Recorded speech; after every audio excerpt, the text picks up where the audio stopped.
I came home to find another woman breastfeeding her baby in my nursery. The nursery I decorated for the child I'd just miscarried. My husband said, "She's moving in. You need to leave." I called my father, sobbing. His response, "Don't worry, baby. He just made the biggest mistake of his life." Y'all, what I'm about to tell you still gives me chills.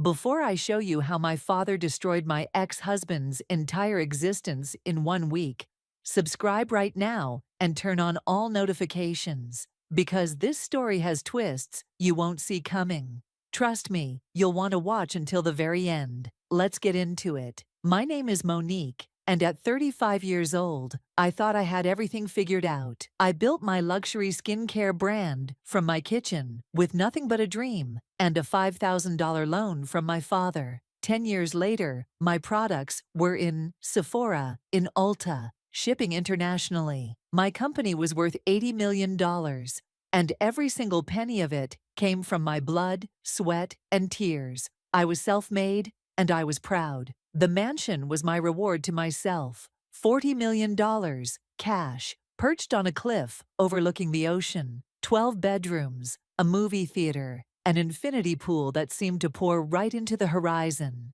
and a wine cellar that could make a sommelier weep. I spent 2 years working with an interior designer to make it perfect. Every marble countertop, every crystal chandelier, every piece of furniture was chosen by me. This wasn't just a house, it was my sanctuary.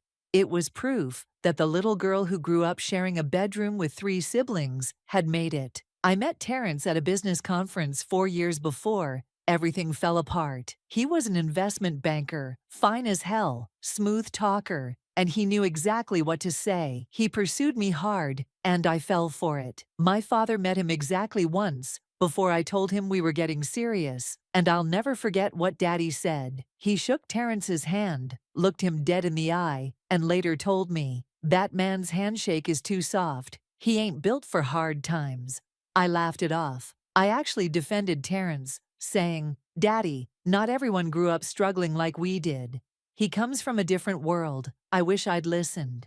We got married after a year of dating. Big wedding, 300 guests, everything beautiful and perfect. For the first 2 years, things seemed fine. But by year 3, cracks started forming. We'd been trying to have a baby for months, and every negative pregnancy test felt like another failure. Terrence started changing. He became distant, irritable, always on his phone. He'd make these little comments that cut deep. Maybe if you weren't so stressed about work, maybe if you acted more like a wife and less like a CEO. My friends noticed he was controlling, but I made excuses. I wanted my marriage to work. Then I got pregnant. It was the happiest day of my life. I decorated the nursery with so much love and hope. Soft yellow walls, custom furniture shipped from Italy. A rocking chair I spent hours researching to find the perfect one. Every detail mattered because this baby was going to be so loved. Terrence seemed happy too, but something felt off. He was always texting someone, hiding his screen when I walked into the room. At 16 weeks, I started bleeding at work. The panic I felt driving to the hospital, I can't even describe it. They did an ultrasound, and the silence in that room told me everything before the doctor even spoke. I'd lost my baby. The grief swallowed me whole. I couldn't eat, couldn't sleep, couldn't think. And Terrence, he barely comforted me. He actually said, "We can try again. Stop being so emotional." His coldness hurt worse than the physical pain of losing my child. For 2 months after the miscarriage, I was a ghost in my own home. I couldn't bring myself to go into that nursery. My father came by every single day, held me while I cried, and never once said, "I told you so" about Terrence, even though I know he wanted to. Meanwhile, Terrence was working late every single night. I was drowning in grief, and my husband couldn't be bothered to throw me a life raft. 2 months after I lost my baby, Terrence told me he had an important business trip. 4 days, he said. I was still in bed most days, still going to therapy twice a week, still trying to figure out how to exist in a world where my child didn't. My father begged me to come stay with him, but I refused. I needed to start functioning again, I thought. I needed to be in my own home. On the third day of Terrence's trip, I came home early from a therapy appointment. That's when I heard it. A baby crying inside my house. I froze in the foyer, my heart pounding, thinking I was losing my mind. That the grief had finally broken something in my brain, and now I was hallucinating. But the crying continued, and it was coming from upstairs, from the nursery. I walked up those stairs like I was in a dream or nightmare. The nursery door was open, and I saw her. A woman I'd never seen before, sitting in the rocking chair that I had bought, breastfeeding a newborn baby. She was using the blankets I'd picked out. She was in the room I'd decorated for my child, who never got to come home. "Who are you?" I screamed. "What are you doing in my house?" She looked at me so calm, so casual, like she belonged there, and I was the intruder. "Oh, you're home early. I'm Geneva. Terrence told me you'd be gone all day." Before I could process those words, before I could even begin to understand what was happening, Terrence walked into the nursery carrying baby bottles, not surprised to see me, not apologetic, just annoyed. "Monique, we need to talk downstairs," he said, like he was discussing a business meeting. I followed him down in complete shock, my legs moving, but my brain unable to catch up with reality. We stood in my kitchen, the kitchen I'd designed, and he told me the truth. Geneva was his girlfriend, not some affair that just happened. She'd been his girlfriend for 3 years. 3 years of our 4-year marriage. The baby, a boy, was his son, born 1 month ago, while I was still grieving the baby we'd lost together. "I'm done pretending," Terrence said, his voice flat and emotionless. "Geneva makes me happy. She gave me a son. You lost our baby and became depressing to be around. I've filed for divorce. Geneva and the baby are moving in. This house is too big for one person anyway." I couldn't breathe. "This is my house. I bought this with my money." He actually smirked. "Community property state, sweetheart. My lawyer says I have rights." That's when Geneva came downstairs, holding the baby, and asked Terrence, "Baby, should I put him down in the nursery?" Then she looked at me and smiled, actually smiled. "I hope you don't mind, but I redecorated a little. Yellow was so boring." That same night, while I was still in the house, Terrence had a locksmith come and change every single lock. He packed 1 suitcase of my clothes and said the rest would be sorted out in the divorce. The security guards that I hired, that I paid, escorted me off my own property. I stood on my driveway, traumatized and shaking, and watched Geneva holding that baby in the window of my bedroom. My friend had to pick me up from the side of the highway an hour later because I'd pulled over, hyperventilating, unable to drive.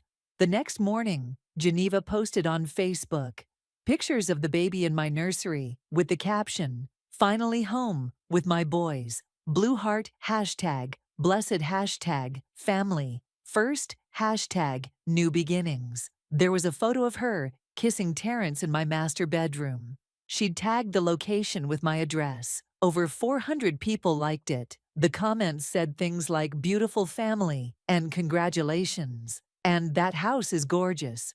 I wanted to vomit. It got worse. I went to the bank to access my accounts, and they were frozen. Terrence's lawyer had filed an emergency motion, claiming I was unstable after my miscarriage and might damage marital property. My own money, the money I'd earned, was locked away from me. The next day, I went to my company headquarters and discovered Terrence had called an emergency board meeting.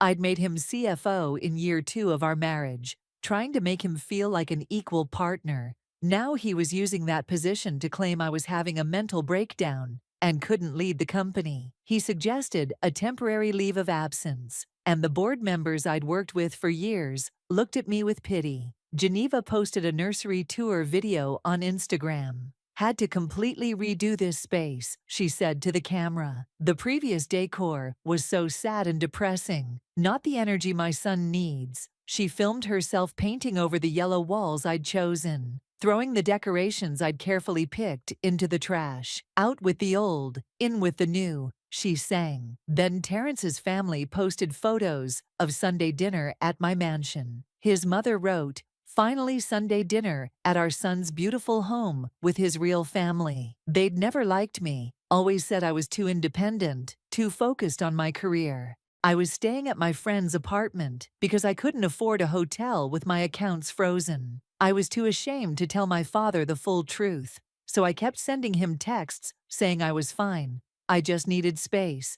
But he knew. A father always knows. On day 7, everything broke completely. My company's Instagram posted an announcement that Terrence was stepping in as interim CEO while the founder took personal leave. There was a photo of him sitting at my desk in my office, running the company I'd built from nothing. That night, I was scrolling through social media in the dark, torturing myself, when Geneva went live on Instagram.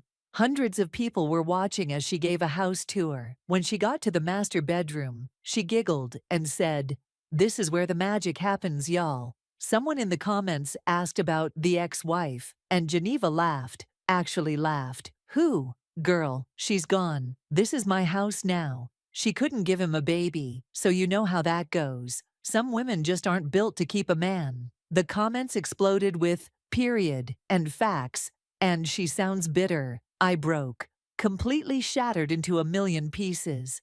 At 2 in the morning, I called my father, sobbing so hard I couldn't form words. "Where are you?" he asked, his voice sharp with concern. "I'm coming right now."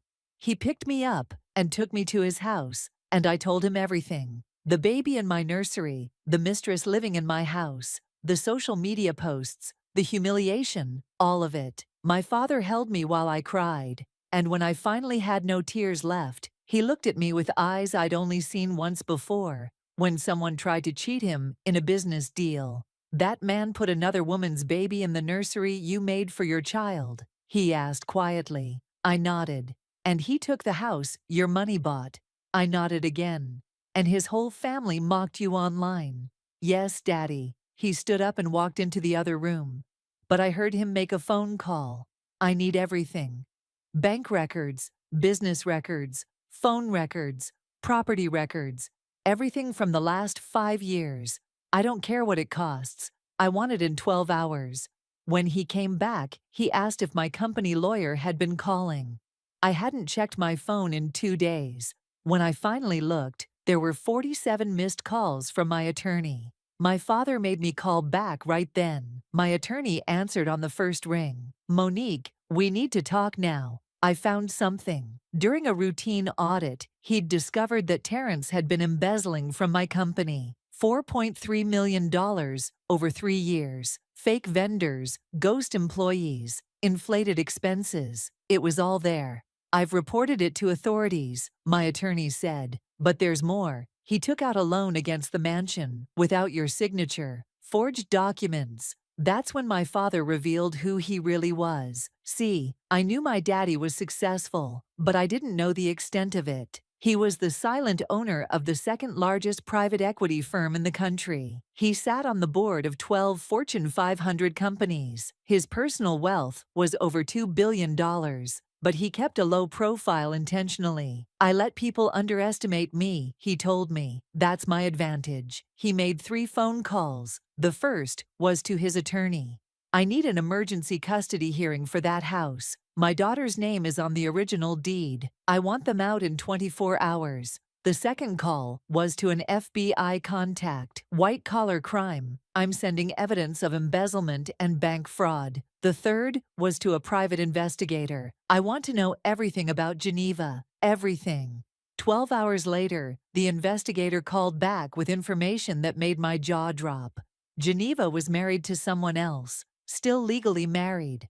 Her marriage to Terrence wasn't even valid. The baby's birth certificate listed Terrence as the father, but Geneva had filed for state benefits, claiming unknown father. Welfare fraud. And this wasn't her first time doing this. She'd done it with 3 other men, had 3 other babies. She was a professional con artist. My father contacted Geneva's legal husband, who'd been looking for her ever since she stole $50,000 and disappeared. He wanted to press charges. My father's attorney filed an emergency motion, presenting all the evidence: Terrence's embezzlement, the fraud, Geneva's schemes. A judge ordered an immediate hearing. The next morning, Terrence walked into that courtroom, confident and smiling. Geneva came with the baby, playing the victim perfectly. His attorney started talking about how I'd been unstable since my unfortunate miscarriage. But my father's attorney stood up and said, "Your Honor, I have evidence that will be relevant." He presented everything: the bank fraud, the embezzlement documents, the forged loan papers, Geneva's existing marriage certificate, her welfare fraud, her history with 3 other men. I watched Terrence's face drain of all color. Geneva tried to run for the door, but marshals blocked her path. The judge said, "Mr. Johnson, you are under arrest for embezzlement and fraud." Geneva was arrested for bigamy, fraud, and welfare fraud. The baby was taken by Child Services, and a paternity test was ordered. As they handcuffed Terrence, he looked at me with panic in his eyes. "Monique, please, I can explain." But my father stepped forward, and his voice was cold as ice. "You put your mistress in my daughter's nursery. The nursery she decorated for her baby, my grandbaby that she lost. You made the worst mistake of your life, son." Terrence was led away in handcuffs. Geneva was screaming, and the baby was crying. The judge ruled that the house was immediately returned to me. All my accounts were unfrozen. Terrence owed me $4.3 million in restitution, and all his assets were frozen. My company was returned to my control. That afternoon, police escorted me back to my mansion. Terrence's family was there packing, and his mother tried to apologize. "We didn't know," but my father cut her off. "You mocked my daughter online. You celebrated her pain. Get out." They left in shame. Geneva's social media was deleted, her account suspended, but screenshots were everywhere. News outlets picked up the story. Everyone who'd congratulated her was now condemning her. Terrence's career was destroyed. The investment bank fired him, and he was facing 7 to 10 years in prison. And the paternity test: the baby wasn't even his. Geneva had scammed a 4th man. When Terrence found out, they said his face went completely white. 6 months later, I'm standing in my mansion, fully reclaimed. I redecorated that nursery and turned it into a meditation room. I can finally enter it without pain. My company is thriving more than ever, and my father comes over every Sunday. We cook dinner together, and he tells me stories about building his empire, about the people who underestimated him, about patience and timing. They thought I was broken, I tell him one Sunday evening. They thought I'd just disappear. He smiles and says, "Baby, I raised you to be a queen. Queens don't beg for their crowns back, they just take them." Terrence is in prison. Geneva is in prison. That baby found his real father. And me. I'm healing. I'm stronger. I'm free. Y'all, I still get chills thinking about my father's face in that courtroom. If this story had you on the edge of your seat, smash that like button. Drop a comment telling me what you would have said to that judge. And subscribe, because next week's story is about the time my ex tried to come back and what happened when he showed up at my door. Hit that notification bell so you don't miss it. Remember, they can try to take your peace, but they can never take your power. Share this with someone who needs to hear it. I'll see you in the next one, and trust me, that story is wild.